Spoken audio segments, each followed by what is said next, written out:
Selama 5 tahun, aku bekerja lembur setiap hari. Membangun perusahaan kami dari nol. Dari sebuah garasi sempit yang bocor saat hujan, hingga menjadi gedung bertingkat yang megah. Tepat saat perusahaan itu sukses, tepat saat aku berpikir bahwa semua kerja kerasku akhirnya terbayar, suamiku, Zaki, berselingkuh. Ia mengambil alih perusahaan, mengambil alih rumah, dan mengusirku seperti sampah di tengah malam yang hujan. Tapi, dia tidak tahu satu hal. Dia tidak tahu bahwa almarhum ayahku sudah tahu kelicikannya sejak lama. Sebelum meninggal, ayah tidak memberiku tabungan uang yang banyak, tapi dia memberiku senjata yang tersembunyi. Senjata yang akan menghancurkan kerajaan Zaki dalam sekejap mata. Sebelum ceritanya dimulai, silahkan tulis di kolom komentar dari daerah mana saja teman-teman yang sedang mendengarkan kisah ini. Jangan lupa like dan subscribe, agar channel ini bisa semakin berkembang dan terus mempersembahkan kisah-kisah yang lebih menarik dan mungkin lebih menginspirasi lagi. Jam di dinding kantor PT Cipta Jaya sudah menunjukkan pukul 11 malam. Gedung itu sunyi senyap. Hanya meja vanira yang masih menyala terang, menjadi satu-satunya pulau cahaya di lautan kegelapan kantor. Ditemani tumpukan kertas laporan yang menggunung dan aroma kopi instan yang sudah mendingin di cangkirnya, Vanira memijat pelipisnya yang terasa berdenyut sakit. 5 tahun. 5 tahun ia dan Zaki, suaminya, membangun perusahaan ini.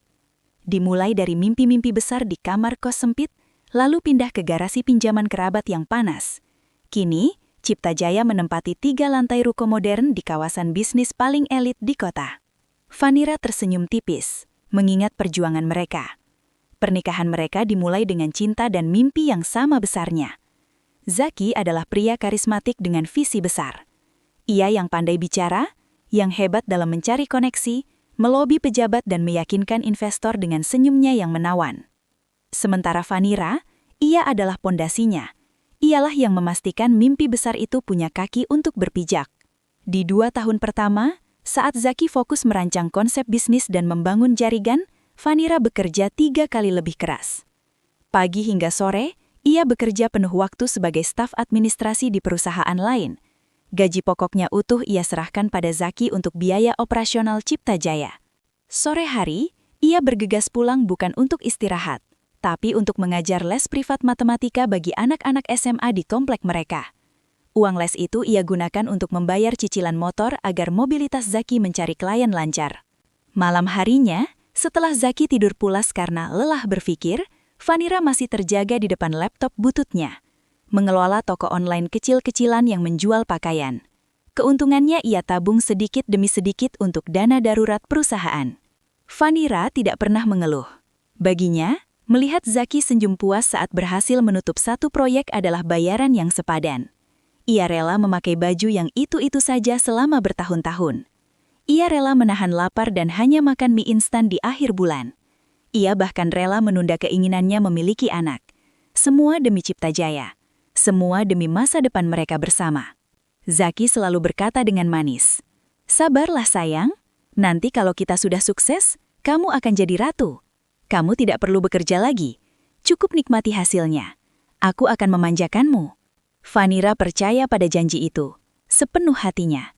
Dan hari ini, Cipta Jaya akhirnya benar-benar terbang. Mereka baru saja memenangkan tender besar dari sebuah korporasi multinasional. Profit yang akan masuk bulan depan jumlahnya melampaui total pendapatan mereka selama 3 tahun terakhir. Inilah puncaknya. Inilah buah dari semua keringat dan air matanya. Malam ini juga adalah malam ulang tahun pernikahan mereka yang kelima. Seharusnya mereka merayakannya. Tapi Zaki bilang ada pertemuan penting dengan klien baru di luar kota dan mungkin pulang larut. Vanira memakluminya seperti biasa. Tapi karena tender besar itu sudah resmi dimenangkan siang tadi, Vanira ingin memberi kejutan. Ia membereskan mejanya dengan cepat. Ia tidak peduli lagi dengan laporan yang belum selesai. Malam ini ia ingin merayakan kemenangan mereka. Di perjalanan pulang, Vanira mampir ke toko kue langganan mereka. Ia membeli kue coklat kecil dengan tulisan, "Selamat 5 tahun Cipta Jaya kita." Ia tersenyum membayangkan wajah Zaki yang lelah namun bahagia melihat kejutan kecil ini. Mobilnya memasuki halaman rumah yang mereka beli 2 tahun lalu. Rumah itu adalah bukti kesuksesan awal mereka. Rumah itu juga dibeli atas nama perusahaan. Saran Zaki agar pajaknya lebih ringan. Vanira tidak terlalu mengerti soal itu. Ia percaya penuh pada suaminya. Aneh, mobil Zaki sudah terparkir di garasi.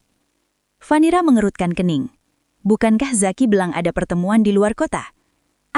Mungkin pertemuannya batal atau selesai lebih cepat. Baguslah, pikir Vanira.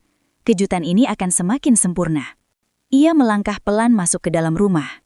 Sepi. Lampu ruang tengah padam. Vanira berjalan menuju dapur untuk meletakkan tas kerjanya. Namun ia berhenti saat melewati tangga. Lampu kamar tidur mereka menyala. Dan ia mendengar suara. Bukan suara Zaki yang sedang menelepon klien, tapi suara tawa. Tawa Zaki disusul tawa seorang wanita. Suara tawa manja yang sangat ia kenali.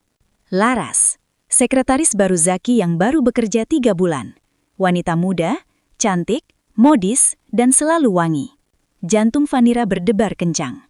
Ia menelan ludah, mencoba berpikir positif. Mungkin mereka sedang mendiskusikan pekerjaan, mungkin Laras mengantarkan dokumen penting. Vanira menaiki tangga satu persatu. Langkahnya terasa berat, seolah kakinya terbuat dari timah. Pintu kamar mereka sedikit terbuka. Dari celah itu, aroma parfum yang asing, parfum Laras yang selalu semerbak di kantor, menusuk hidungnya. Dan ia mendengar percakapan itu. "Kamu hebat, Zak. Akhirnya tender besar itu dapat juga." Suara Laras terdengar manja. "Tentu saja, tapi aku lelah sekali berpura-pura di depan Vanira. Dia bekerja keras seperti kuda. Lihat saja penampilannya, kucel. Selalu pakai hijab instan yang sama. Dia pikir perusahaan ini bisa besar tanpaku?" Balas Zaki dengan nada meremehkan. Hati Vanira terasa seperti diremas tangan raksasa. "Jadi, kapan kamu akan menceraikannya? Aku sudah tidak sabar ingin jadi nyonya di rumah ini." Rengek Laras. "Sabar sayang, sebentar lagi.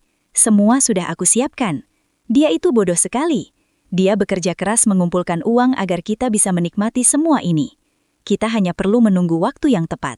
Zaki dan Laras, dalam kondisi yang tidak seharusnya, menoleh kaget. Mata Zaki membelalak. Laras menjerit kecil dan buru-buru menarik selimut. Tapi Vanira tidak melihat itu. Ia hanya melihat wajah suaminya.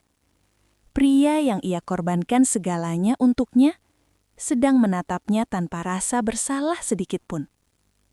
Kotak kue itu jatuh dari tangannya. Isinya berhamburan di lantai marmer yang dingin, tepat di depan kaki Zaki. Hening. Hanya suara nafas Vanira yang terengah-engah menahan tangis dan amarah. Zaki adalah yang pertama kali memecah keheningan. Bukan dengan permintaan maaf, tapi dengan helaan nafas kesal. "Kenapa kamu pulang? Bukannya kamu lembur?" Vanira menatapnya tak percaya. "Lembur? Aku lembur setiap hari selama 5 tahun, Zaki. Untuk ini. Untuk kamu membawa perempuan lain ke kamar kita. Di rumah yang aku bantu cicil." Suara Vanira bergetar hebat. Zaki bangkit dari tempat tidur. Ia tidak merasa perlu menutupi tubuhnya di depan Vanira. Dengan santai ia mengambil jubah tidurnya. Laras di belakangnya tersenyum sinis sambil ikut memakai pakaiannya. "Sudahlah Vanira, jangan berlebihan. Semua sudah terjadi," kata Zaki dengan nada dingin. "Berlebihan?" Vanira tertawa kering. Air matanya mulai mengalir. "Aku mengorbankan masa mudaku. Aku bekerja 3 pekerjaan. Aku tidak pernah membeli baju baru, agar perusahaan ini bisa berjalan. Dan kamu bilang aku berlebihan. Itu pilihanmu," sahut Laras tiba-tiba. Suaranya tajam. "Kamu yang memilih jadi istri bodoh yang rela diperbudak. Zaki itu butuh pendamping yang sepadan, yang cantik, yang pintar merawat diri. Bukan wanita kucel sepertimu." "Tutup mulutmu," bentak Vanira.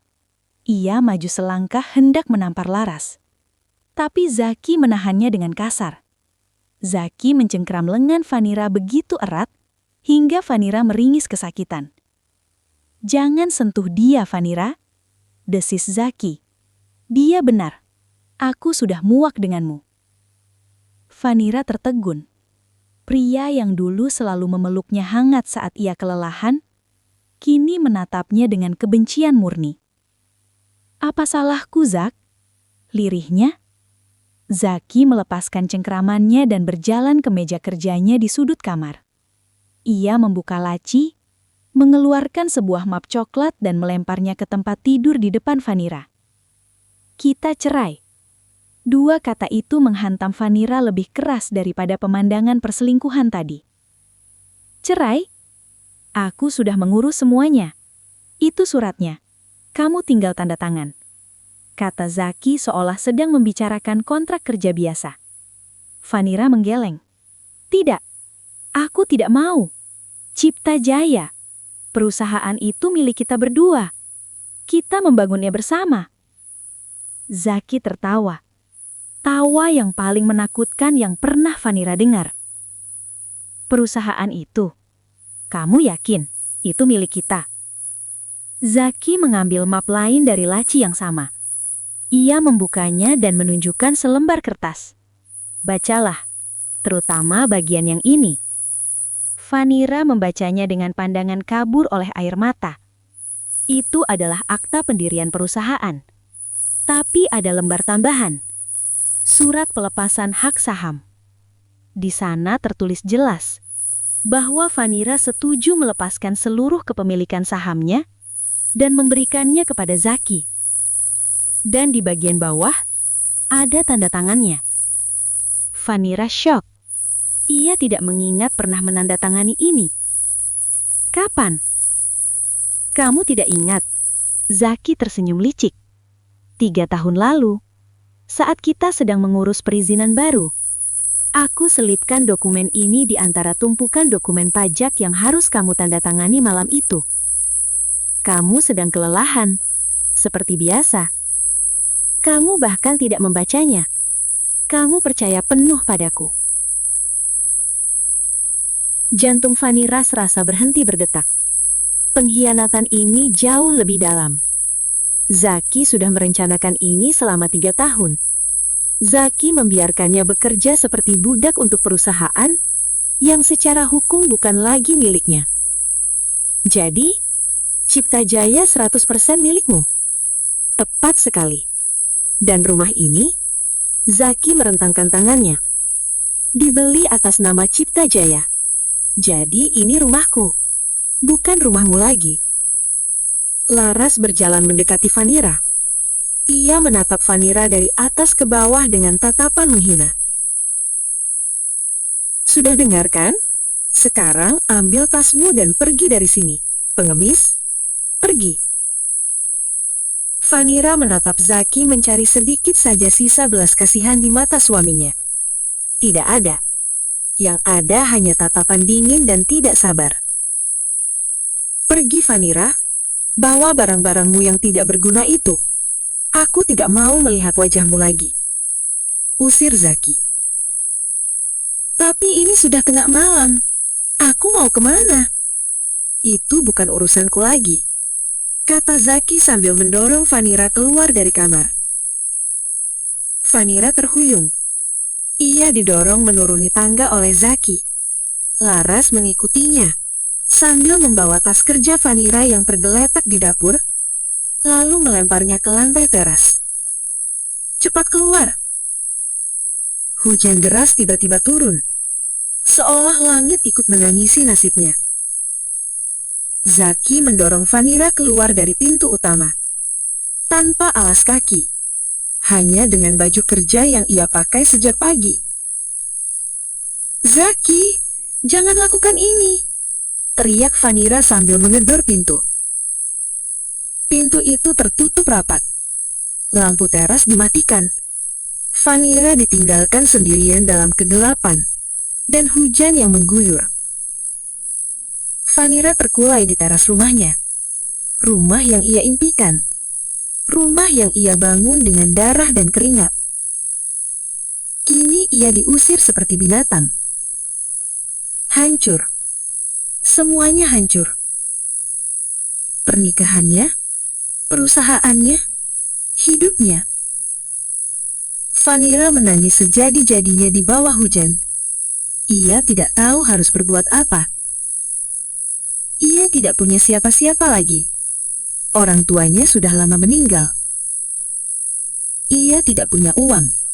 Semua tabungannya ia masukkan ke rekening bersama, yang ia yakin sudah dikuasai Zaki.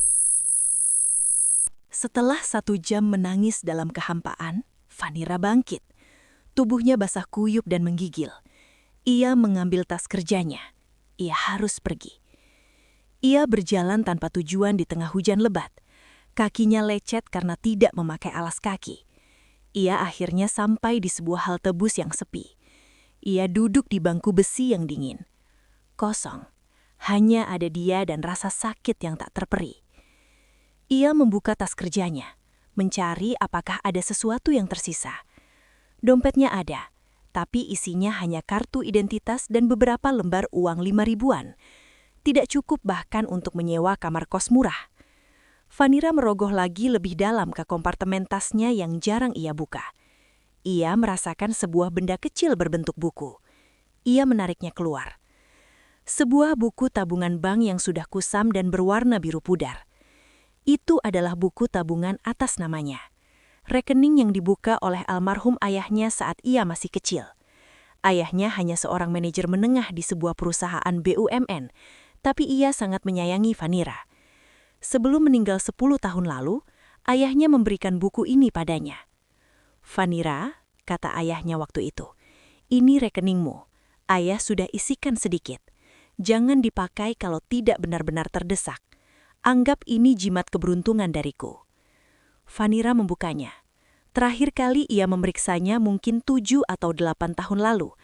Saldo terakhir yang tercetak di sana adalah 10 juta rupiah. Uang itu tidak pernah ia sentuh.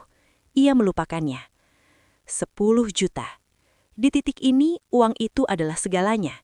Itu cukup untuk bertahan hidup, untuk menyewa kamar kecil, untuk membeli makan selama beberapa minggu ke depan. Besok pagi, hal pertama yang akan ia lakukan adalah pergi ke bank. Ia akan mengambil semua uang itu. Itu satu-satunya harapan yang ia miliki sekarang. Vanira memeluk buku tabungan kecil itu erat-erat di dadanya yang sesak. Hujan masih turun dengan derasnya. Matahari pagi menembus kelopak mata Vanira. Ia terbangun dalam posisi duduk yang kaku di halte bus yang dingin. Tubuhnya terasa remuk. Sisa hujan semalam membuat pakaian kerjanya yang tipis menjadi lembab dan dingin menempel di kulit. Hijab instan yang ia pakai sudah lepek dan berantakan. Kakinya yang tidak beralas kaki terasa perih dan kotor. Rasa lapar melilit perutnya. Ia tidak makan apa-apa sejak siang kemarin. Tapi rasa lapar itu tidak seberapa dibanding rasa perih di hatinya. Wajah Zaki yang dingin dan senyum sinis Laras terus berputar di kepalanya. Pengkhianatan itu terasa begitu nyata. Tapi Vanira tidak membiarkan dirinya menangis lagi. Air matanya sudah kering. Yang tersisa adalah tekad. Tekad untuk bertahan hidup. Ia merogoh tas kerjanya, memastikan buku tabungan biru pudar itu masih ada. Masih, benda kecil itu adalah satu-satunya jangkar yang ia miliki di dunia ini. Ia bangkit. Tubuhnya menggigil menahan dingin dan lapar. Ia berjalan tertatih, menghindari kerikil tajam di trotoar. Bank yang dituju tidak terlalu jauh, sekitar 3 kilometer dari halte itu. Dulu ia melihat gedung bank yang megah itu dari dalam mobilnya yang nyaman. Hari ini, ia berjalan ke sana dengan kaki telanjang. Setiap langkah adalah siksaan. Orang-orang yang bergegas berangkat kerja menatapnya dengan aneh. Ada yang menatap iba, ada yang menatap jijik. Vanira menundukkan kepalanya, menyembunyikan wajahnya. Ia merasa begitu kecil, begitu hina. Sesampainya di depan pintu kaca bank yang mengkilap, ia ragu. Seorang satpam yang tegap menatapnya dengan curiga. Vanira menelan ludah. Ia mencoba merapikan pakaiannya yang kusut dan kotor tapi sia-sia. Ia menarik nafas dalam-dalam, mengabaikan tatapan satpam itu dan melangkah masuk. Udara dingin dari pendingin ruangan langsung menerpa tubuhnya yang lembab, membuatnya menggigil hebat. Bank itu ramai. Para nasabah duduk rapi di kursi tunggu, wangi dan bersih. Vanira merasa seperti nodah di atas lantai marmer yang putih bersih. Ia berjalan ke sudut ruangan, ke arah toilet. Ia harus membersihkan diri setidaknya sedikit. Di dalam toilet, ia menatap pantulan dirinya di cermin. Wajahnya pucat, matanya bengkak, bibirnya kering. Ia membasuh wajahnya dengan air dingin, mencoba mengembalikan sedikit kesadaran. Ia merapikan hijabnya sebisanya. Ia mencuci kakinya yang kotor di wastafel, tidak peduli jika ada yang melihat. Setelah merasa sedikit lebih baik, ia keluar dan mengambil nomor antrian untuk layanan teller. Jantungnya berdebar kencang. Bagaimana jika rekeningnya sudah tidak aktif? Bagaimana jika uangnya sudah hangus? Nomornya dipanggil. Loket 3. Vanira berjalan ke loket. Seorang pria paruh badan berkacamata tersenyum ramah. Di dadanya tersemat nama Herman. "Selamat pagi, Ibu. Ada yang bisa saya bantu?" Suara Vanira serak. "Pagi, Pak. Saya mau ambil semua sisa tabungan saya." Ia menyodorkan buku tabungan biru yang sudah lecek itu, beserta kartu identitasnya. Pak Herman menerimanya. Ia menatap buku tabungan yang sudah tua itu dengan sedikit kerutan di dahi. Lalu beralih menatap Vanira. Lalu kembali ke buku tabungan. "Baik, Bu Vanira, silahkan ditunggu sebentar. Saya cek dulu datanya." Vanira mengangguk. Jemarinya terkepal erat di atas meja. Ia melihat Pak Herman mengetikkan sesuatu di komputernya. Dahi pria itu semakin berkerut.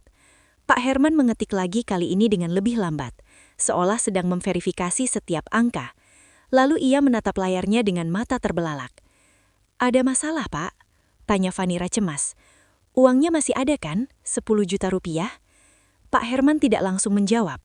Ia mengangkat gagang telepon di mejanya, menekan satu tombol dan berbicara dengan suara pelan yang tidak bisa didengar Vanira.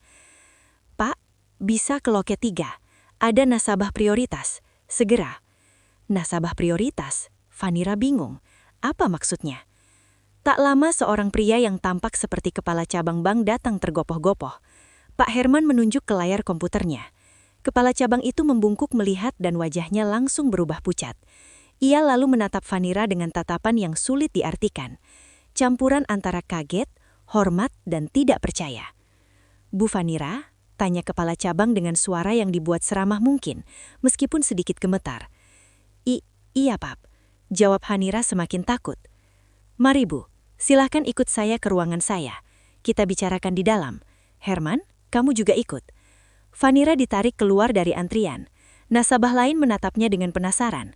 Vanira merasa seperti seorang kriminal yang tertangkap. Apakah ia melakukan kesalahan? Apakah ayahnya dulu punya utang di bank ini? Ia dibawa masuk ke sebuah ruangan VIP yang mewah di lantai 2.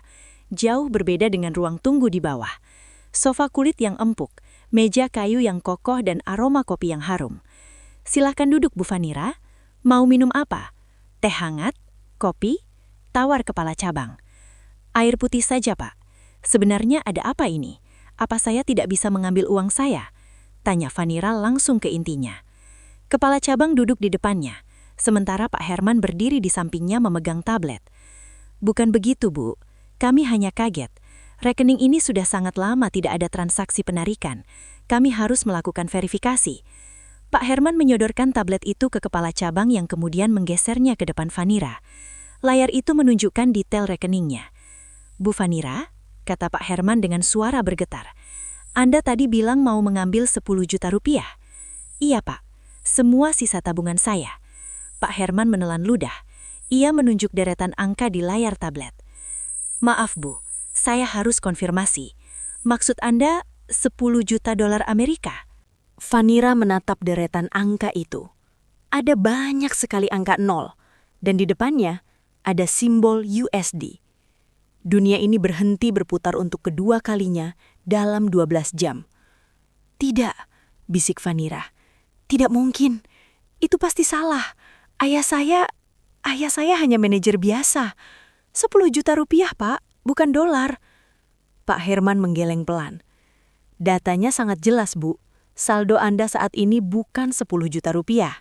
Saldo Anda adalah 10.200.450 dolar Amerika Serikat, dan itu belum termasuk aset lainnya." Vanira terdiam. Ia menatap angka itu. 10 juta dolar. Jika dirupiahkan, angkanya terlalu banyak untuk ia hitung.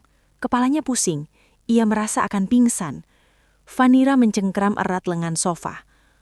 "Bapak pasti bercanda," desisnya. Ini Ini tidak masuk akal. Ayah saya sudah meninggal 10 tahun lalu. Dia hanya pegawai BUMN. Mana mungkin dia punya uang sebanyak ini? Kepala cabang itu memberi isyarat kepada Pak Herman. Pak Herman segera menyodorkan segelas air putih. Bu Fanira, Pak Herman memulai penjelasannya dengan suara yang sangat hati-hati. Rekening ini bukan rekening tabungan biasa seperti yang Ibu kira. Ini adalah trust fund, sebuah rekening dana perwalian yang disiapkan oleh almarhum ayah Anda. Dana perwalian? Fanira sama sekali tidak mengerti istilah itu. Sederhananya begini, Bu. Jauh sebelum meninggal, ayah Anda menyimpan sejumlah besar aset di bank kami. Aset ini bukan hanya uang tunai. Saldo 10 juta rupiah yang Ibu lihat di buku tabungan itu hanyalah saldo awal saat rekening dibuka 20 tahun lalu. Setelah ayah Anda meninggal 10 tahun lalu, sesuai instruksinya, seluruh asetnya yang lain yang kami ketahui ditransfer dari rekening di Swiss, dilebur, dan dimasukkan ke dalam trust fund ini. Dana ini kemudian dikelola secara profesional oleh divisi wealth management kami. Fanira terdiam. Swiss, ayahnya, pria sederhana yang setiap pagi membuatkannya sarapan nasi goreng, pria yang mengajarinya naik sepeda, pria yang selalu memakai kemeja batik yang sama saat ke kantor, pria itu punya rekening di Swiss. Uang itu terus bertambah selama 10 tahun ini, lanjut Pak Herman. Dan instruksi dari ayah Anda sangat jelas. Dana ini tidak boleh disentuh oleh siapapun, termasuk oleh Ibu sendiri, kecuali dalam kondisi darurat yang terverifikasi atau sampai waktu yang ditentukan. Saya tidak tahu apa-apa soal ini, lirih Fanira. Ia merasa seperti sedang membaca cerita novel, bukan kisah hidupnya. Ia teringat kata-kata ayahnya. Ini untuk saat kamu benar-benar terdesak. Ayahnya pasti tahu. Tapi apa yang ayahnya tahu? Jadi, saya bisa mengambil uang ini? Tentu saja, Bu. Ini semua milik Anda, kata kepala cabang itu cepat. Kita bisa cairkan sebagian hari ini juga jika Ibu perlu uang tunai.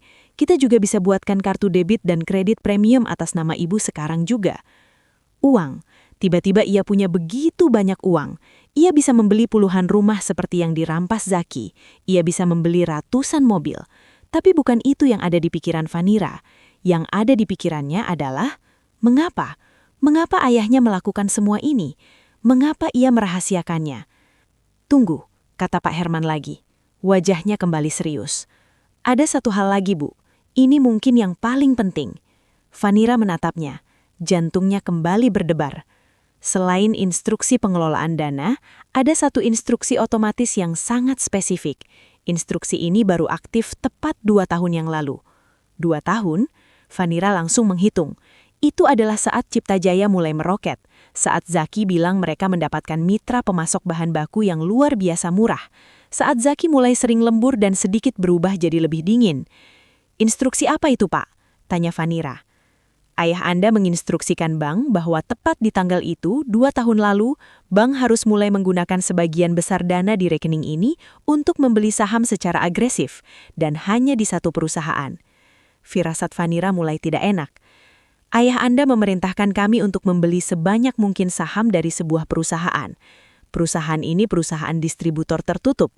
Namanya PT Bintang Logistik. Nama itu, Fanira tidak mengenalnya. Ia sama sekali tidak pernah mendengar nama itu. Ia mengerutkan kening. Bintang Logistik? Saya tidak tahu perusahaan itu. Apa hubungannya dengan saya? Saya juga tidak tahu, Bu. Tapi perintahnya sangat jelas, dan kami sudah melaksanakannya. Selama 2 tahun terakhir, setiap ada kesempatan, kami membeli sahamnya dari pemegang lain. Lalu, berapa banyak saham yang saya miliki di perusahaan itu? Pak Herman menggeser layar tabletnya. Ia menunjukkan sebuah diagram lingkaran. Sampai penutupan pasar saham kemarin, Bu, rekening ini atas nama Ibu Fanira kini secara resmi memiliki 60% saham PT Bintang Logistik. Ibu adalah pemegang saham mayoritas. Fanira masih bingung. Iya, kaya raya itu ia sudah paham, tapi ia juga kini memiliki perusahaan antah berantah. Apa gunanya ini semua? Maaf Pak Herman, saya tidak mengerti. Apa istimewanya perusahaan ini? Kepala cabang yang sedari tadi diam kini angkat bicara. Bu Fanira, saya rasa ini bukan kebetulan. Kami melakukan sedikit riset internal saat instruksi pembelian ini aktif. PT Bintang Logistik adalah perusahaan distributor dan pemasok bahan baku. Vanira masih menunggu kepala cabang itu melanjutkan penjelasannya. Mereka adalah distributor eksklusif dan satu-satunya di Indonesia untuk semua bahan baku impor utama yang digunakan oleh PT Cipta Jaya. Tubuh Vanira menegang. Kepala cabang itu mengangguk pelan. Perusahaan yang ibu bangun bersama suami ibu itu, kesuksesannya selama 2 tahun ini bergantung penuh pada pasokan dari Bintang Logistik, perusahaan yang sekarang ibu kuasai. Napas Vanira tercekat. Ini bukan sekedar warisan, ini adalah sebuah rencana, sebuah skakmat yang disiapkan ayahnya 10 tahun lalu. Pak Herman kemudian berkata lagi, "Ada satu lagi, Bu. Ada safe deposit box yang terhubung dengan rekening ini. Kuncinya kami simpan, sesuai instruksi kunci ini harus diberikan kepada ibu jika ibu datang untuk mengakses rekening ini." Pak Herman mengambil sebuah kotak beludru kuning dari delaci dan menyerahkannya pada Vanira. Di dalamnya ada sebuah kunci brankas kuningan yang berat. "Apa isinya?" tanya Vanira. "Kami tidak tahu, Bu. Hanya ibu yang boleh membukanya." Jalan pikiran Vanira mulai berlari kencang. Ia bukan lagi korban, ia bukan lagi wanita terbuang. Ia baru saja diberi sebuah senjata, sebuah bom waktu yang siap meledak di tangan Zaki. "Pak," kata Vanira, suaranya kini tidak lagi bergetar. Suaranya dingin, tenang, dan penuh perhitungan. "Bawa saya ke brankas itu sekarang juga." Vanira mengikuti Pak Herman dan kepala cabang itu menyusuri koridor steril bank yang hening. Langkah kakinya, yang kini dibalut sepatu pantofel datar sederhana yang dipinjamkan oleh seorang staf wanita, terasa mantap. Mereka tiba di depan sebuah pintu baja tebal yang dijaga oleh 2 petugas ruang brankas. Kepala cabang menggunakan kartunya, lalu memasukkan kode. Pintu berat itu mendesis dan terbuka, menampakkan deretan safe deposit box dari lantai ke langit-langit, berkilauan di bawah cahaya lampu yang terang. "Silahkan, Bu," kata Pak Herman menuntunnya ke sebuah bilik pribadi. Tak lama kemudian, seorang petugas membawa sebuah kotak logam berukuran sedang. Pak Herman meletakkannya di meja. "Ini kotak ibu, nomor 777. Kami memerlukan kunci dari ibu dan kunci master dari kami untuk membukanya." Vanira menyerahkan kunci kuningan berat itu. Jantungnya berdebar kencang. Pak Herman memasukkan kunci master, memutarnya. Lalu ia memberi isyarat pada Vanira. "Silahkan, Bu." Vanira memasukkan kuncinya. Terasa pas. Ia memutarnya. Terdengar bunyi klik yang memuaskan. Ia menarik nafas dalam-dalam dan membuka tutup kotak itu. Isinya tidak banyak. Tidak ada tumpukan uang atau perhiasan di dalamnya. Hanya ada sebuah paspor lama atas nama ayahnya dengan stempel visa dari negara-negara yang Vanira tidak tahu pernah dikunjungi ayahnya. Dan sebuah amplop coklat tebal yang tersegel. Di bagian depan amplop itu tertulis satu kata, "Untuk putriku, Vanira." Itu adalah tulisan tangan ayahnya. Rapi, tegas dan sangat ia kenali. Tangannya gemetar saat mengambil amplop itu. "Kami akan menunggu di luar, Bu," kata kepala cabang itu dengan penuh pengertian. Ia dan Pak Herman meninggalkan Vanira sendirian di dalam bilik pribadi yang kedap suara itu. Vanira duduk selama beberapa saat. Ia hanya memandangi amplop itu.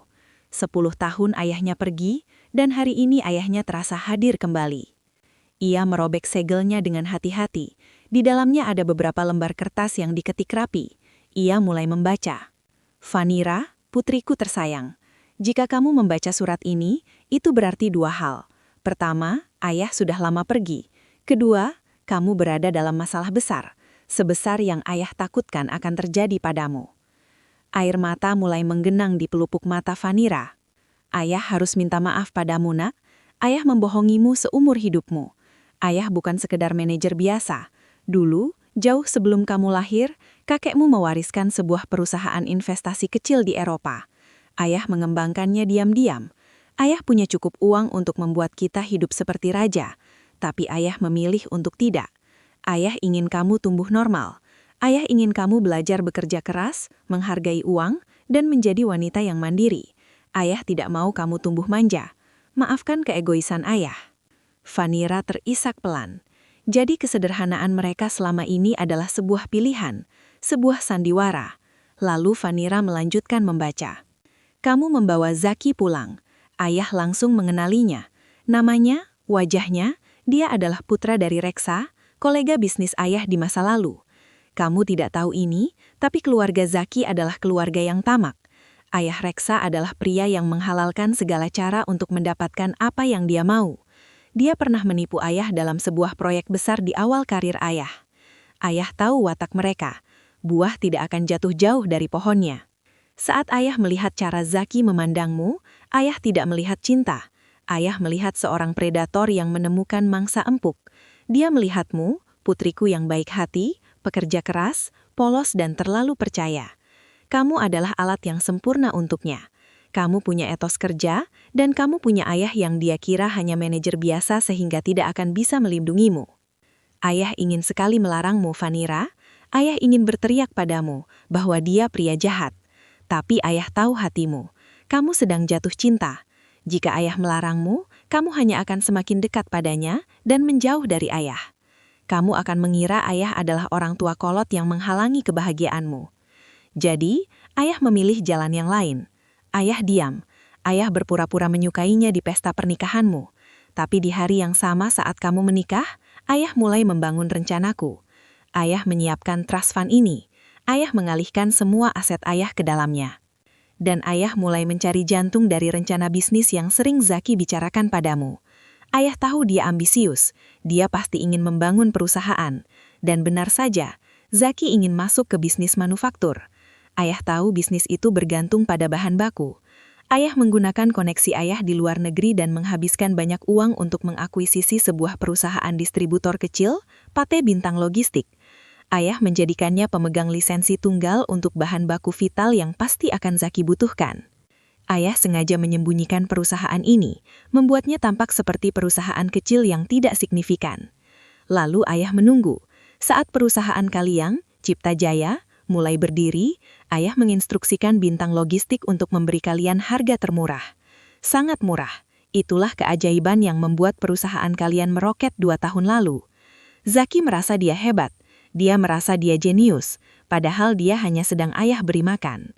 Ayah sengaja membuatnya kecanduan pada pasokan dari Bintang Logistik. Instruksi di bank baru aktif 2 tahun lalu, karena ayah memperkirakan di titik itulah Zaki akan mulai menunjukkan sifat aslinya. Saat dia sudah merasa sukses, saat dia sudah di atas angin, dia akan membuangmu. Dia akan mengambil semua hasil kerja kerasmu. Ayah tahu itu akan terjadi, nak. Maafkan ayah tidak bisa menghentikannya secara langsung. Vanira terisak segensak. Ayahnya tahu, ayahnya sudah meramalkan malam tadi, pengusiran itu, penghinaan itu. Sekarang Vanira membaca paragraf terakhir surat itu. Kamu telah dikhianati, kamu pasti merasa hancur, tapi angkat kepalamu, Vanira, kamu bukan korban.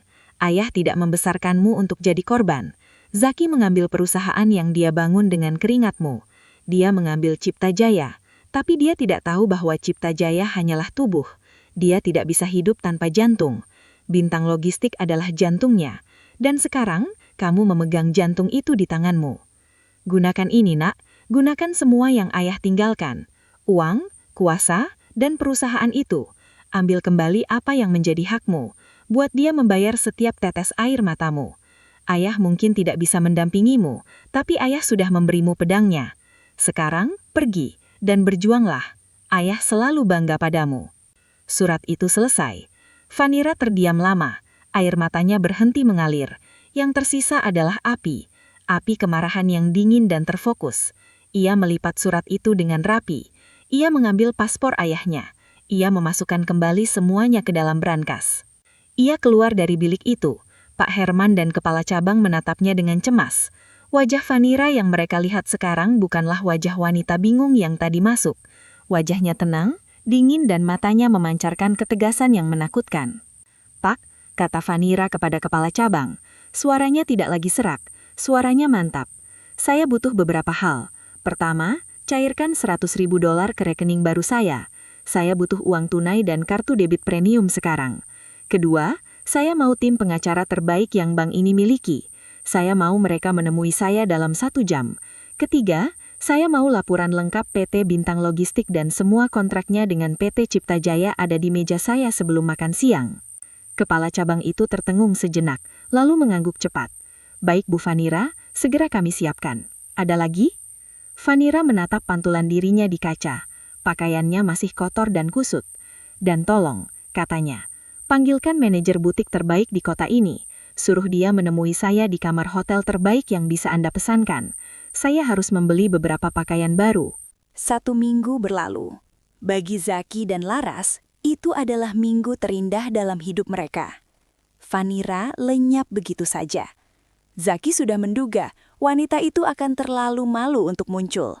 Ia pasti sedang menangis di suatu tempat, mungkin di rumah kerabat jauh atau di kos-kosan murah. Zaki tidak peduli.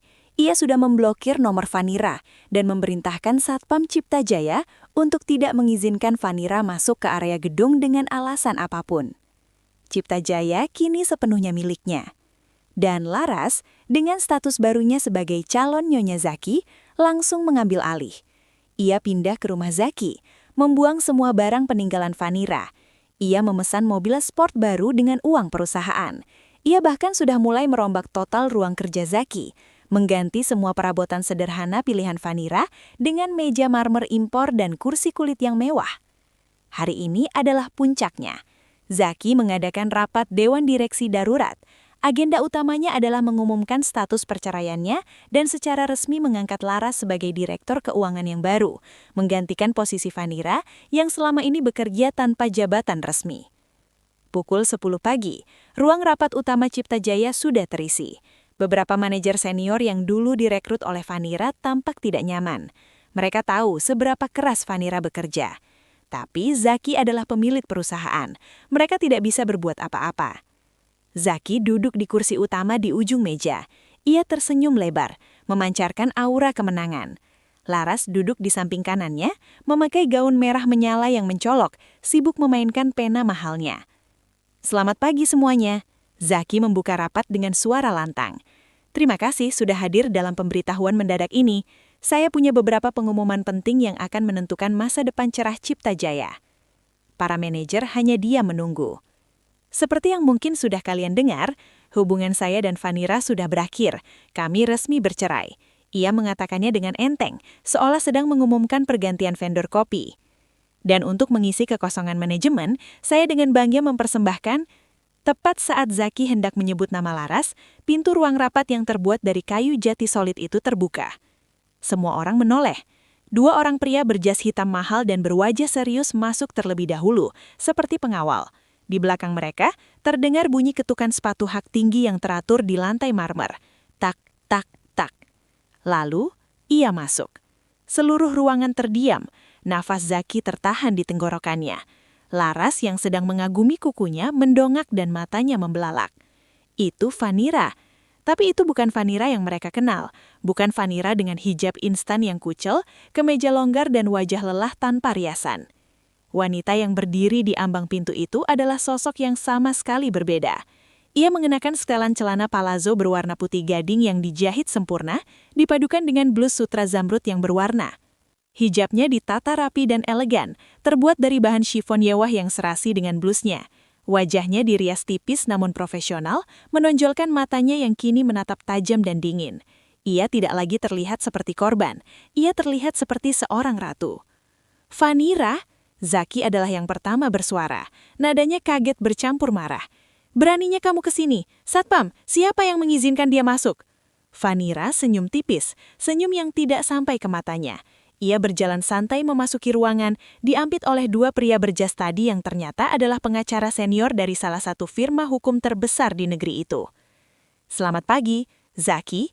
Suara Vanira terdengar tenang dan jelas memenuhi ruangan yang hening. Maaf, apa aku mengganggu pestamu? Apa maumu? Desis Zaki mencoba mengembalikan wibawanya. Kamu sudah tidak punya urusan di sini. Perusahaan ini milikku. Rumah itu milikku. Kamu bukan siapa-siapa. Laras ikut menimpali, suaranya sinis. Wah, sudah dapat sugar daddy baru ya. Bisa beli baju mahal. Tapi sayang, pengemis tetap pengemis. Pergi dari sini. Vanira bahkan tidak melirik Laras. Matanya tertuju lurus pada Zaki. Benar, Cipta Jaya memang milikmu, Zaki. Aku sudah mengecek dokumennya. Sangat licik aku akui itu. Kata Vanira, ia berjalan pelan mengelilingi meja, membuat semua manajer menahan nafas. Tapi, lanjut Vanira, sebuah perusahaan manufaktur sehebat apapun tidak akan bisa berproduksi jika tidak punya bahan baku, bukan? Zaki mulai merasa tidak enak. Apa maksudmu? Aku menghabiskan 1 minggu ini untuk belajar, dan aku menemukan fakta yang menarik. Seluruh kesuksesan Cipta Jaya selama 2 tahun terakhir bergantung penuh pada satu supplier tunggal, pemasok yang memberimu harga ajaib sehingga profitmu meroket. Benar kan? Wajah Zaki mulai pucat. PT Bintang Logistik, kata Vanira menyebut nama itu seperti mantra. Pemasok bahan baku utamamu, pemasok yang memegang kontrak eksklusif yang tidak bisa kamu batalkan. Apa urusanmu denganku? Bentak Zaki. Salah satu pengacara Vanira melangkah maju dan meletakkan setumpuk dokumen tebal di atas meja, tepat di depan Zaki. Mulai seminggu lalu, kata pengacara itu dengan suara datar, klien kami, Ibu Vanira, telah mengambil alih kepemilikan saham mayoritas PT Bintang Logistik sebesar 60%. Hening, Zaki menatap dokumen itu, lalu menatap Vanira. Ia tidak mengerti. 60%? Bagaimana? Bagaimana bisa? Itu tidak mungkin. Vanira kini berdiri di ujung meja yang lain, berhadapan lurus dengan Zaki. Jadi, kata Vanira dengan nada ringan yang menakutkan, rapat Dewan Direksi ini sepertinya salah agenda. Kamu tidak bisa mengangkat direktur keuangan baru, karena Cipta Jaya sedang dalam masalah besar. Masalah apa? Masalah, kata Vanira, bahwa supplier utamamu yaitu aku akan menghentikan semua pengiriman bahan baku, efektif sekarang juga. Seluruh ruangan gempar, para manajer panik, tanpa bahan baku produksi berhenti, tender besar yang baru mereka menangkan akan gagal total, perusahaan akan bangkrut dalam hitungan minggu. Zaki lompat dari kursinya. Kamu tidak bisa melakukan itu, ada kontrak, kamu akan aku tuntut. Oh silahkan, kata Vanira tenang. Pengacaraku sudah memeriksanya. Ada klausul kecil di halaman 20 kontrakmu. Bintang Logistik berhak meninjau ulang harga dan jadwal pengiriman kapanpun jika terjadi pergantian kepemilikan di salah satu pihak. Dan sepertinya, Cipta Jaya baru saja mengalami pergantian, bukan? Kamu baru saja menceraikan mitramu. Zaki gemetar. Ia terjebat. Ia tidak pernah membaca detail kontrak itu. Vanira menatap Zaki, lalu Laras, lalu berkeliling ke semua manajer yang ada di ruangan. Ia kemudian berjalan ke kursi utama, kursi yang sedang diduduki Zaki. Zaki, entah karena kaget atau takut, refleks mundur selangkah. Vanira senyum dingin. Ia menatap Zaki yang pucat pasi dan Laras yang mukanya sudah seperti kepiting rebus.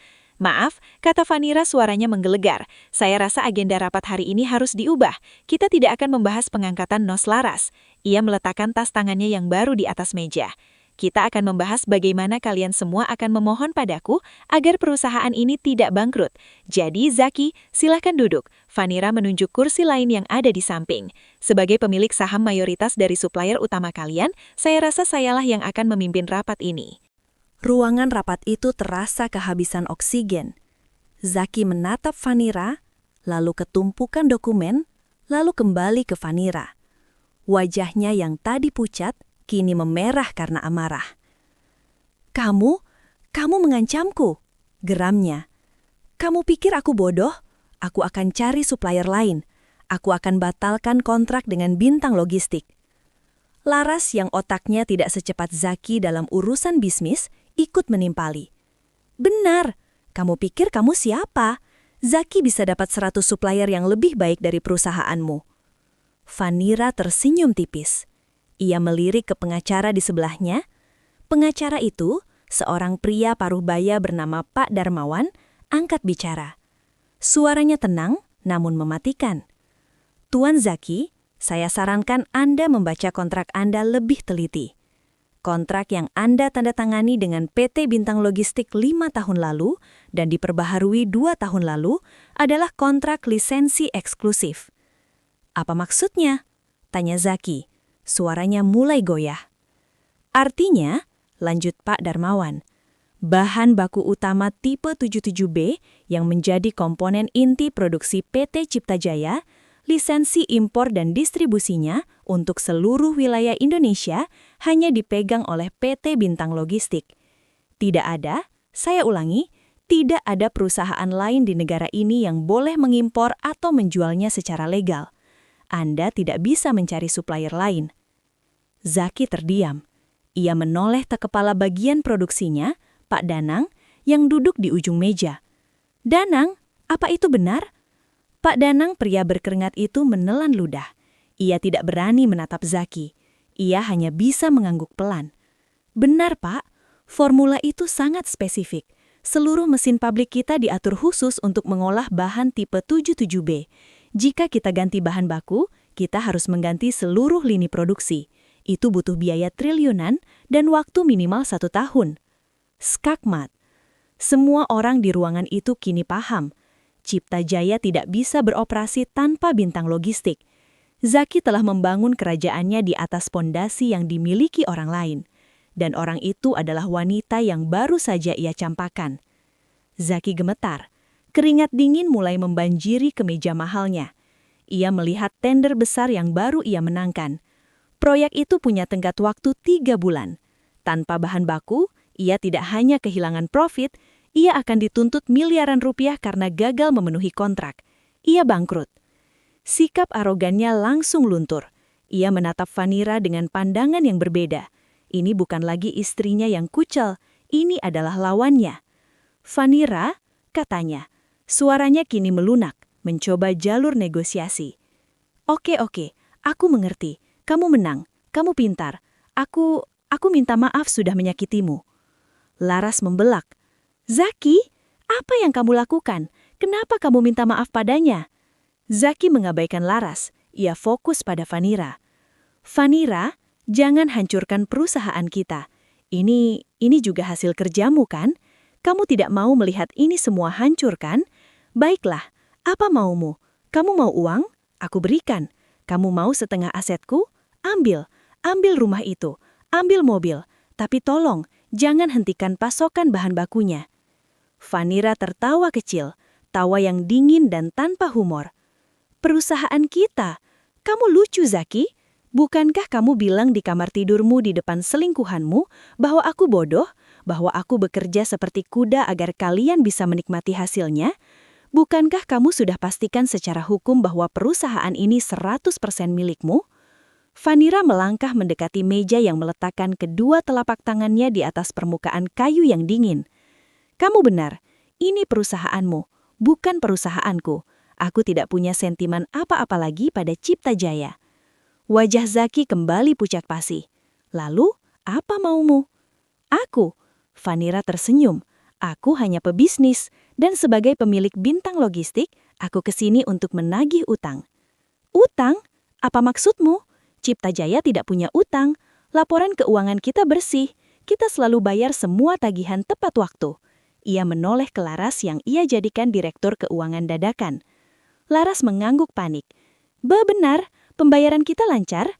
Oh, pembayaran kalian lancar, tapi kalian membayar dengan harga yang salah. Pak Darmawan kembali membuka map dokumen yang lain. Ini adalah map kedua, Tuan Zaki. Sepertinya Anda tidak pernah membaca laporan keuangan dari sisi supplier Anda. Selama 2 tahun terakhir, pemilik bintang logistik sebelumnya, almarhum ayah ibu Vanira, sengaja memberi Anda harga diskon 90%. Apa? Seru Zaki. Harga yang Anda bayar, lanjut Pak Darmawan, hanyalah 10% dari harga asli bahan baku. 90% sisanya dicatat oleh bintang logistik sebagai piutang, sebagai utang dagang Cipta Jaya. Itu adalah strategi dari pemilik lama untuk membantu Anda tumbuh. Zaki merasa lantai di bawah kakinya runtuh. Tidak mungkin. Itu jebakan. Itu bisnis, koreksi Vanira. Ayahku memberimu modal dengan cara yang tidak kamu sadari. Kamu terlalu sibuk menghitung profit sampai lupa melihat tumpukan utangmu yang sebenarnya. Berapa? Desis Zaki. Berapa hutangnya? Pak Darmawan membalik halaman terakhir di dokumennya dan menunjukkan angka paling bawah. Total akumulasi utang pokok PT Cipta Jaya selama 2 tahun terakhir ditambah bunga keterlambatan yang otomatis aktif karena Anda melanggar klausula kontrak adalah 50 miliar rupiah. 50 miliar? Angka itu menggema di ruangan. Para manajer tersentak. Laras hampir pingsan. Itu adalah angka yang mustahil. Total aset perusahaan pun mungkin tidak sampai segitu. Dan sesuai perjanjian kredit yang Anda tanda tangani, utang ini jatuh tempo seketika saat terjadi pergantian kepemilikan di bintang logistik, yang artinya utang itu jatuh tempo hari ini, sekarang juga. Zaki ambruk di kursinya. Tamat. Ini benar-benar tamat. Ia tidak punya 5 miliar. Ia tidak punya 5 miliar. Semua uangnya habis untuk membeli mobil mewah, apartemen untuk Laras, dan gaya hidup barunya. Vanira berjalan santai ke arah Zaki yang terduduk lemas. Ia menatap pria yang telah menghancurkan hidupnya itu dengan tatapan dingin. Kamu punya dua pilihan, Zaki. Satu, bayar lunas 50 miliar rupiah itu sekarang juga, tunai ke rekening bintang logistik. Aku tidak punya, lirih Zaki. Aku tahu, jadi kamu hanya punya pilihan kedua. Vanira mengambil selembar dokumen terakhir dari Pak Darmawan dan meletakkannya di depan Zaki. Itu adalah surat perjanjian jual beli saham. Kamu serahkan 100% kepemilikan sahammu di Cipta Jaya, seluruhnya kepada saya, sebagai ganti pelunasan semua hutangmu. Kamu keluar dari sini tanpa membawa apa-apa, sama seperti kamu mengusirku malam itu. Zaki menatap dokumen itu, lalu ia menatap Laras yang menangis histeris. Lalu ia menatap Vanira. Di mata wanita itu, ia tidak melihat sisa cinta atau belas kasihan. Ia hanya melihat keadilan yang dingin. Tanda tangani, perintah Vanira. Gemetar, Zaki mengambil pena yang terletak di meja. Pena mahal yang baru ia beli kemarin. Dengan tangan yang lebih berat dari baja, ia membubuhkan tanda tangannya di atas kertas. Ia baru saja menyerahkan segalanya. Perusahaannya, mimpinya, kemewahannya, semuanya kini milik Vanira. Setelah tanda tangan itu kering, suasana di ruang rapat berubah total. Pak Darmawan dan timnya segera mengurus legalitas pengalihan aset. Dalam 30 menit, secara hukum, Vanira adalah pemilik tunggal PT Cipta Jaya. Zaki terduduk kosong. Statusnya kini bukan lagi siapa-siapa. Laras masih sesegukan, riasannya luntur berantakan. Vanira berjalan ke kursi utama di ujung meja. Kursi yang tadi diduduki Zaki. Ia duduk dengan tenang. Para manajer yang tadinya tegang kini menatapnya dengan campuran rasa takut dan hormat. Mereka menunggu titah pertama dari sang ratu baru. Bapak dan Ibu sekalian, Vanira memulai, suaranya tenang namun berwibawa. Saya tahu ini mengejutkan, tapi saya ingin tegaskan satu hal.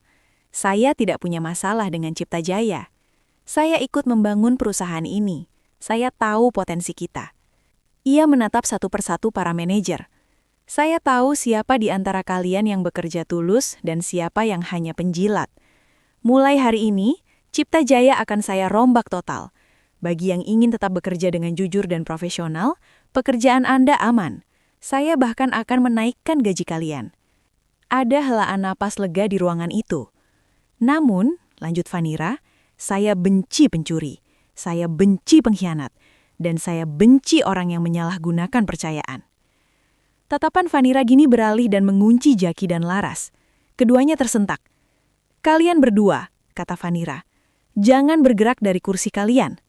Kalian pikir setelah tanda tangan ini urusan kita selesai? Kalian pikir aku akan membiarkan kalian pergi begitu saja? Zaki mendongak. Apalagi maumu, Vanira? Kamu sudah ambil semuanya. Aku mengambil apa yang menjadi hakku, koreksi Vanira.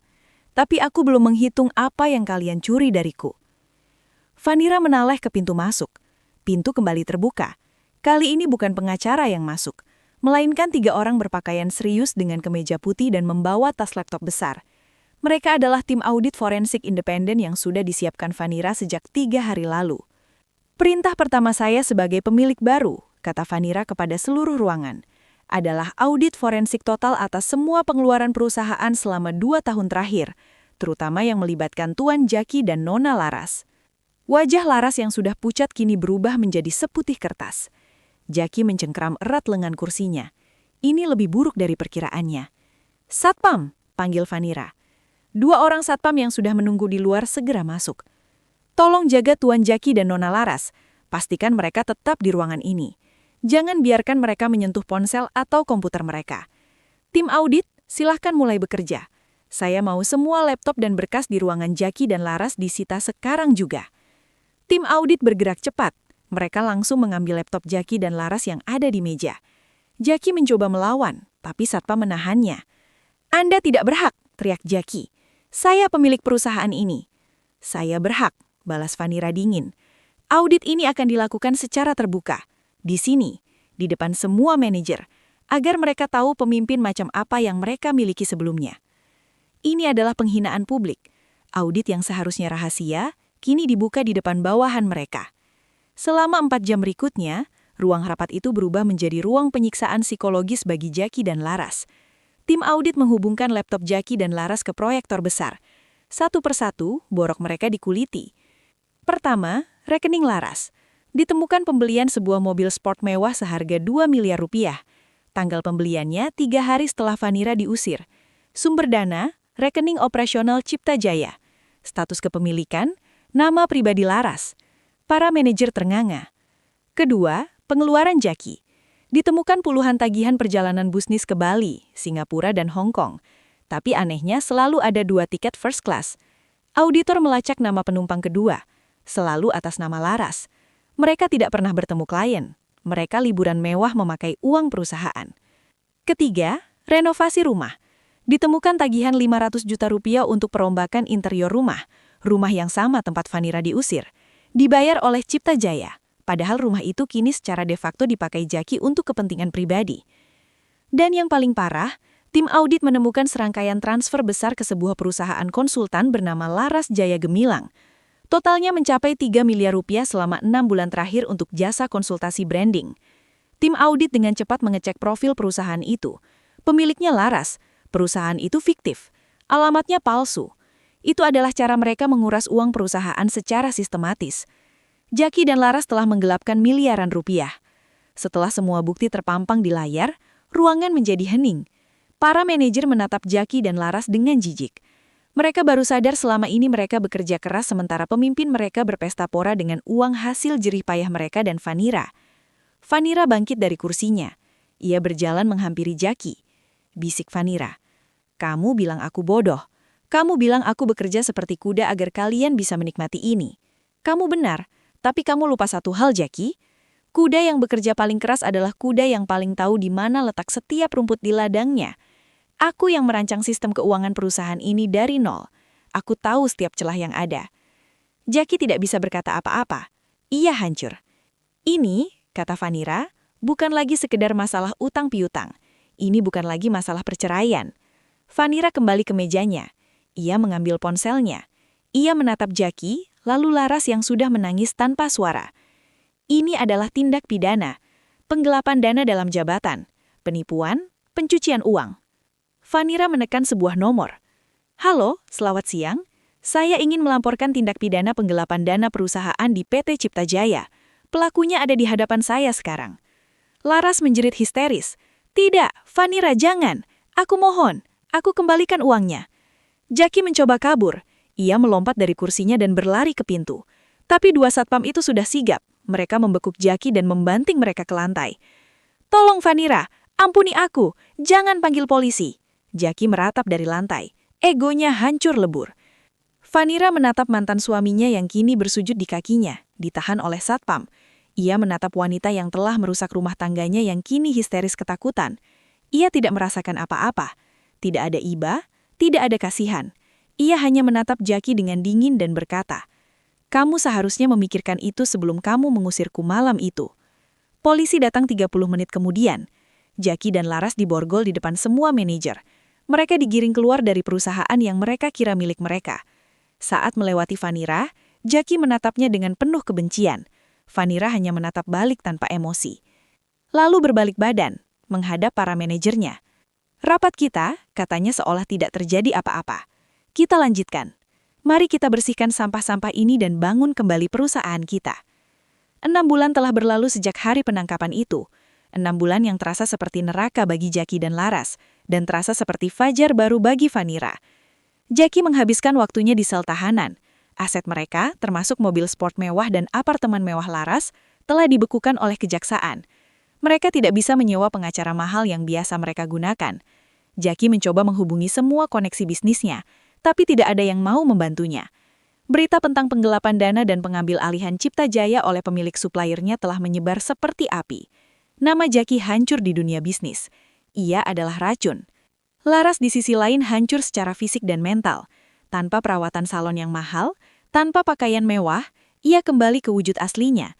Ia menangis setiap hari, menyalahkan Jaki atas nasibnya.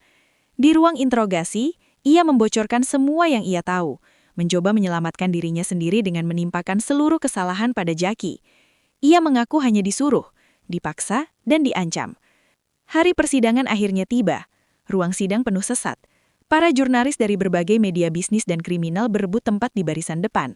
Di barisan belakang, duduk beberapa karyawan lama Cipta Jaya, termasuk Pak Danang, yang datang untuk memberi dukungan pada Vanira. Jackie dan Laras masuk ke ruang sidang dengan tangan di borgol, mengenakan rompi tahanan berwarna oranye. Pemandangan yang sangat kontras. Jackie yang dulu gagah dengan jas mahal kini terlihat kurus, matanya cekung dan rambutnya acak-acakan. Laras yang dulu glamor kini pucat pasi tanpa make up, matanya bengkak karena terus menangis. Lalu Vanira masuk. Ia tidak masuk dari pintu biasa. Ia masuk dari pintu saksi, didampingi oleh Pak Darmawan dan tim hukumnya. Ia mengenakan setelan blazer berwarna krem elegan dipadu hijab Citra Manot bermotif lembut. Langgahnya tegas dan penuh percaya diri. Wajahnya tenang.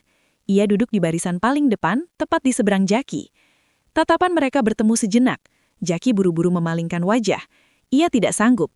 Ada rasa benci, malu, tapi yang paling besar, ada rasa takut di mata Jackie. Sidang dimulai. Jaksa penuntut umum membeberkan dakwaannya satu persatu.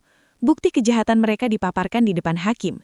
Foto-foto mobil sport Laras, rekening koran perusahaan fiktif Laras Jaya Gemilang, bukti transfer miliaran rupiah dari rekening Cipta Jaya ke rekening pribadi Laras, tiket perjalanan liburan mereka ke luar negeri yang dibayar dengan kartu kredit perusahaan. Pengacara Jackie mencoba membantah.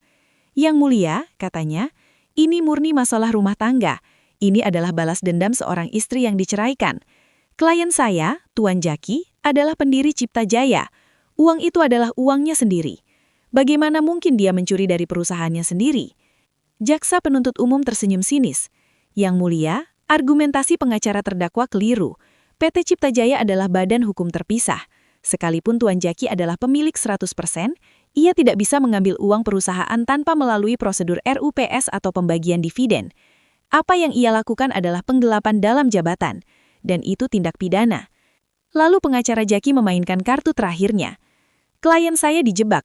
Ibu Vanira melalui perusahaannya Bintang Logistik sengaja menciptakan utang fiktif 50 miliar agar Jackie mau menyerahkan sahamnya.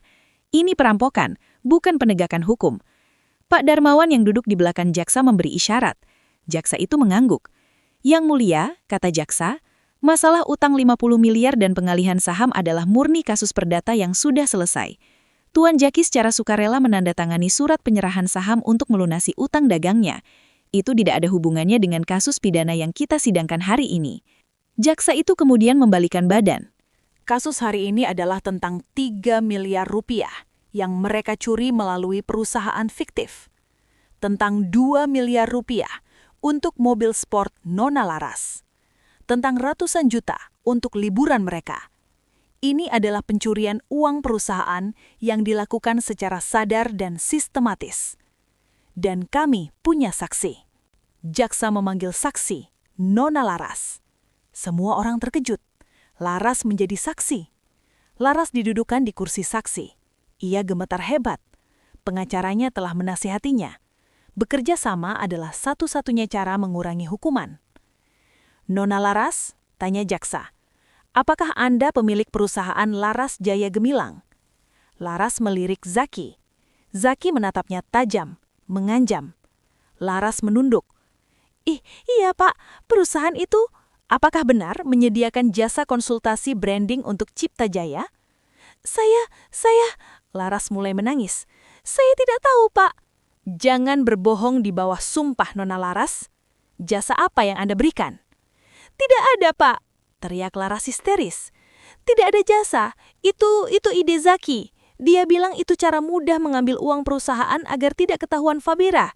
Dia yang menyuruh saya membuatnya. Saya hanya disuruh tanda tangan. Dia bilang dia mencintai saya. Dia janji akan menikahi saya. Palu diketuk. Tenang. Zaki melompat dari kursinya. Bohong, dia yang merencanakan semuanya. Dia mata duitan. Dia yang meracuniku untuk meninggalkan istriku. Dasar pelacur. Terdakwa Zaki, duduk, bentak hakim. Ruang sidang kacau. Dua antagonis itu kini saling serang, saling menyalahkan, membuka borok mereka sendiri di depan umum. Akhirnya, Vanira dipanggil sebagai saksi. Ia duduk di kursi saksi dengan tenang. Ibu Vanira, kata jaksa, Anda adalah pemilik Cipta Jaya saat ini dan sebelumnya adalah istri terdakwa Zaki, benar? Benar, Pak. Apakah Anda tahu tentang pengeluaran-pengeluaran ini?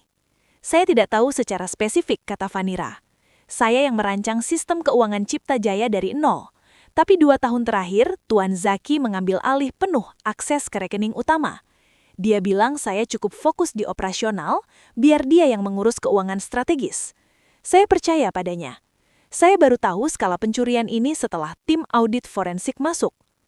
Suara Vanira tenang, datar, dan profesional. Tidak ada dendam, hanya fakta.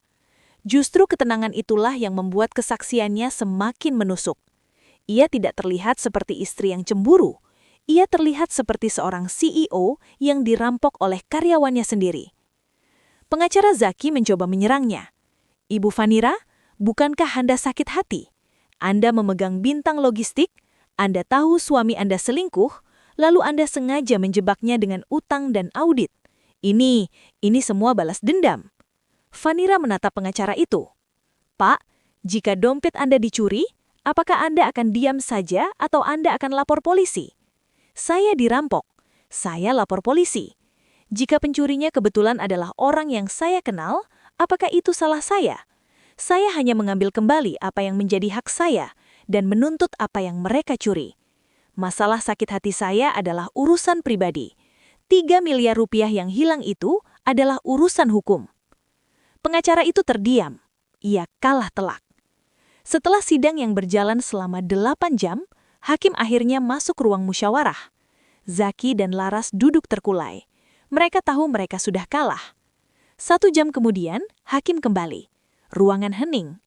Setelah menimbang bukti-bukti, kesaksian para saksi, dan pengakuan terdakwa Laras, serta upaya terdakwa Zaki untuk berbohong di persidangan, pengadilan memutuskan terdakwa Zaki dan terdakwa Laras secara sah dan meyakinkan terbukti bersalah melakukan tindak pidana penggelapan dalam jabatan dan pencucian uang secara bersama-sama.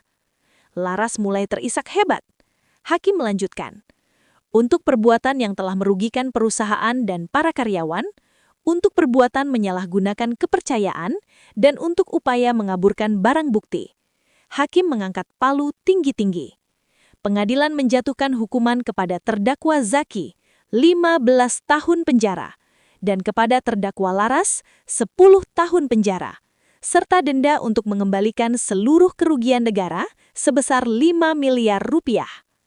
Tok, tok, tok. Tidak! Laras menjerit histeris.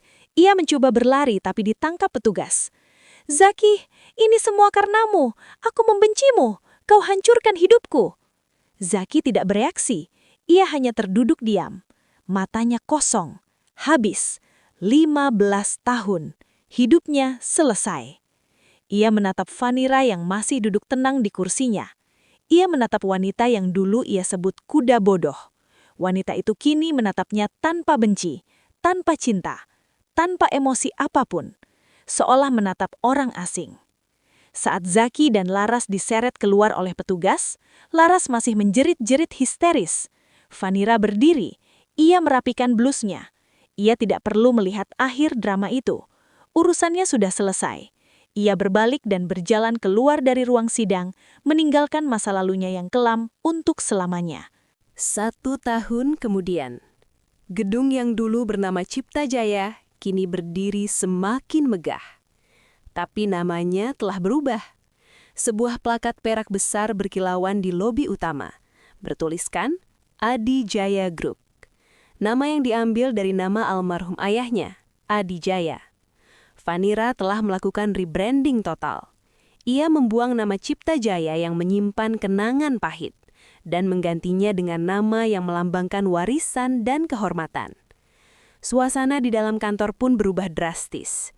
Dinding yang dulu dicat kelabu kusam oleh Zaki, kini diganti dengan panel kaca dan dinding berwarna putih gading, memberi kesan luas, transparan, dan modern. Meja marmer hitam super mewah di ruang lobi yang dibeli Laras sudah lenyap, diganti dengan taman vertikal yang asri dan area tunggu yang nyaman untuk para tamu.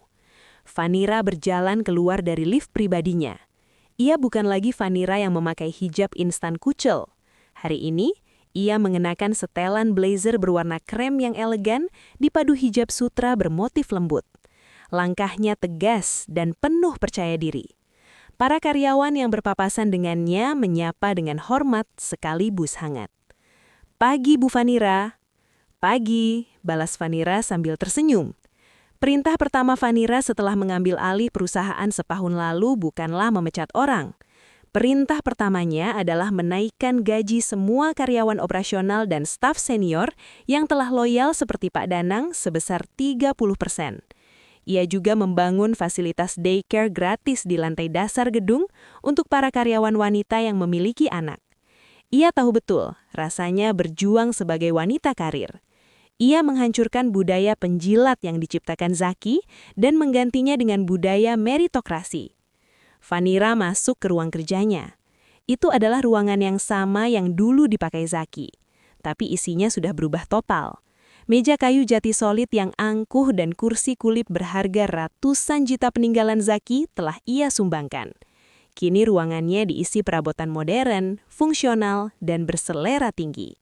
Di dinding, tidak ada foto Zaki yang sedang bermain golf. Yang ada adalah foto Vanira bersama seluruh karyawannya saat acara outing perusahaan. Dan di atas mejanya, hanya ada satu foto dalam bingkai perak sederhana. Foto ayahnya yang tersenyum bangga. Ia duduk dan membuka laptopnya. Agenda hari ini padat. Ia melihat tumpukan koran bisnis yang disiapkan asistennya di halaman depan. Ada berita kecil di sudut. Aset sitaan terdakwa Zaki gagal terjual di lelang ketiga. Vanira membacanya sekilas tanpa ekspresi. Aset-aset yang dibeli Zaki dan Laras dengan uang curian itu ternyata nilainya terus merosot. Mereka berdua kini mendekam di penjara yang terpisah.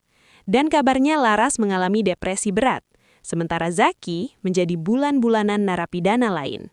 Vanira menutup koran itu. Mereka bukan lagi urusannya. Pintu ruangannya diketuk. "Masuk." Pak Danang, kepala produksi, masuk dengan wajah berseri-seri. "Pagi, Bu. Laporan produksi kuartal ini sudah siap. Kita melampaui target 20%. "Kerja bagus, Pak Danang," kata Vanira tulus. "Bagaimana dengan mesin baru dari Jerman?" "Sudah terpasang, Bu. Berkat mesin itu dan pasokan bahan baku tipe 77B yang kini stabil dari Bintang Logistik, efisiensi kita naik drastis. Kita tidak lagi bergantung pada harga ajaib, tapi kita punya profit yang sehat dan berkelanjutan." "Bagus sekali," kata Vanira. "Tolong sampaikan terima kasih saya pada seluruh tim di pabrik. Bonus kuartal ini akan cair minggu depan." Pak Danang tersenyum lebar. "Baik, Bu. Terima kasih banyak. Ibu benar-benar menyelamatkan kami semua." Setelah Pak Danang keluar, Vanira bersiap untuk rapat terbesar hari ini. Rapat gabungan Dewan Direksi PT Adijaya dan PT Bintang Logistik. Selama setahun ini, Vanira memimpin kedua perusahaan itu secara terpisah. Bintang Logistik sebagai pemasok dan Adijaya sebagai produsen. Tapi hari ini, ia akan menyatukan warisan ayahnya. Ia berdiri di depan ruang rapat besar yang diisi oleh para eksekutif dari kedua perusahaan. "Selamat pagi Bapak dan Ibu sekalian. Selama 1 tahun kita telah bekerja keras, membersihkan kekacauan masa lalu dan membangun fondasi yang baru. PT Adijaya telah sehat. PT Bintang Logistik telah berkembang. Keduanya adalah pemimpin di bidang-bidang mereka masing-masing." Ia berhenti sejenak, menatap semua orang dengan yakin. "Tapi," lanjut ia, "saya melihat masa depan yang lebih besar. Ayah saya menciptakan Bintang Logistik sebagai jantung, dan kita membangun Adijaya sebagai tubuh. Mulai hari ini, saya tidak mau lagi ada pemisahan. Saya umumkan secara resmi, PT Bintang Logistik dan PT Adijaya akan melakukan merger total, membentuk satu kesatuan, Adijaya Group." Ruangan itu hening sesaat, lalu meledak dalam tepukan meriah. Mereka mengerti, ini adalah langkah jenius. Mereka akan menguasai pasar dari hulu ke hilir, dari impor bahan baku hingga produk jadi. Tidak ada yang bisa mengganggu mereka. Vanira tersenyum, rencana ayahnya telah sempurna. Sore harinya, pukul 5 tepat, kantor sudah mulai sepi. Vanira membereskan tasnya. Ia tidak lembur lagi. Ia tidak perlu bekerja seperti kuda. Ia bekerja dengan cerdas. Ia sudah memiliki tim yang hebat yang ia percaya. Ia berdiri di depan jendela kaca jangkar di ruangannya, memandang matahari terbenam yang mewarnai langit kota. Dulu, dari jendela ini, Ia hanya melihat tumpukan pekerjaan yang tak ada habisnya demi pria yang salah. Kini, ia melihat sebuah kerajaan bisnis yang ia bangun di atas kejujuran dan kerja kerasnya sendiri. Ia berbalik dan menatap foto ayahnya di meja. "Ayah," bis-bisnya pelan, "aku tidak hanya mengambilkannya kembali, aku mengembangkannya 10 kali lipat. Ayah lihat kan, kita berhasil." Vanira mengambil tas tangannya. Ia mematikan lampu ruangannya, meninggalkan kegelapan di belakang. Ia berjalan keluar dari kantor Vanira, melewati lobi yang ramai dengan karyawan yang pulang tepat waktu untuk bertemu keluarga mereka. Ia melangkah keluar dari gedung Adi Jaya Group, bukan lagi sebagai korban yang terbuang, tapi sebagai seorang CEO, seorang pemenang, seorang wanita yang menemukan kekuatannya di titik terendah dan membangun kembali dunianya jauh lebih indah daripada sebelumnya.